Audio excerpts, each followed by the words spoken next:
Hi guys and welcome to Trazone.com. This is Mohit Soni. What you're looking at is the Brixton 1200 Cromwell motorcycle that has been launched in the Indian market by MotoHaus.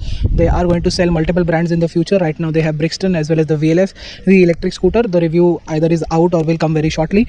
We are here in Kolhapur to give a very quick impression of all these motorcycles and scooters. Now we have the 1200 Cromwell with us, and what is it like to drive, and what is the motorcycle all about? Well, this is a 1200cc very high torque motorcycle because it makes 83 PS and 108 Newton meters at just 3100 RPM. So that is a lot of torque, lot of power, and it's got drive modes for it as well. So it is very smooth, very refined, barely any vibrations in the engine, and this is something that you will really appreciate from the motor point of view. Like, the engine is actually quite good. The gearbox is better than the 500, what we noticed in our quick drive. You have surprisingly very good tires on the Cromwell here, which is the Pirelli Phantom tires, which are downright brilliant. And we've of course not tested it extensively, but right now what I can tell you is that they're very good enough. They are always quite promising, and they are delivering quite well on multiple fronts, and the good roads and bad roads that we've dealt with in a very short period of time. And that is what the motorcycle is like to ride. The clutch is quite light, and the other aspect of course is the way you sit on it. The ergonomics are of a very flat bench that is on offer, so you can get your feet down easily even if you're 5'4", so that is really great. And you've got a motorcycle that actually looks nice, is good quality, and of course it is Austrian designed and engineered, but it is made in China.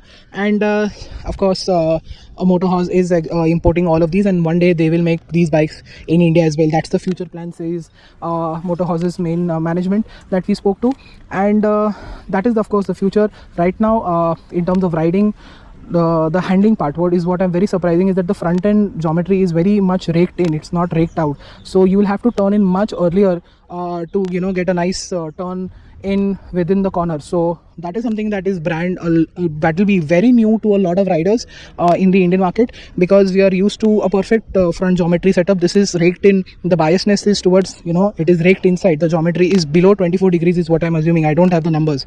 So that is something is going to sweep you off your feet in the first few weeks of riding. Once you get a hold of it, shouldn't be a problem, but then again you will have to tailor make your riding style to this bike. If you have some other bikes as well, this bike is going to feel unique, and you will have to adjust to it accordingly.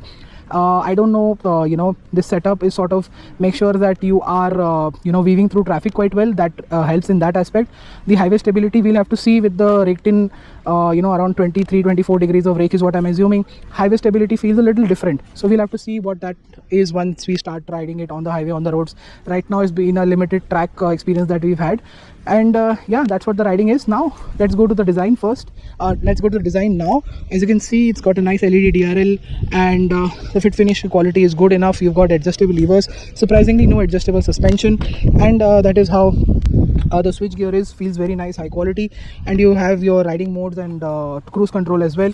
As you can see, adjustable levers right there. The instrument pod here is very basic for a big bike, which costs almost 8 lakh rupees ex showroom. The exhaust is of course a double barrel one, and we've got this very unique, very small tail lamp on offer along with these LED turn indicators, and quite a big tank, very nicely finished fuel cap. And you've got a button here for the instrument cluster here, and you can change the modes from here. So you have to keep it pressed for a very long time to get it done. To get into it into eco mode and sport mode is taking a way too much time, which is, see, it took almost 10 seconds to get that into eco mode. So I think that's a very long period of time, and that is being done regardless of whether you are on throttle or off throttle. So that is also something that is not something we are used to. We are used to shuffling modes while being switched off the accelerator, at least even while riding. That is what the key looks like. It's very not so unique to me. I've seen these keys earlier, and yeah, that's what the motorcycle is all about. That's what we can tell you right now in this short period of time. I think the pricing is right, the riding experience is unique, and it has good brakes, good tires. It should feel quite nice, and this is an overall product that is quite pleasing, very surprisingly. Usually imports don't impress us to this extent, but this definitely does. And we'll have to spend more time with this to really understand where this is going. Until then, thank you so much for watching. See you next time. Goodbye.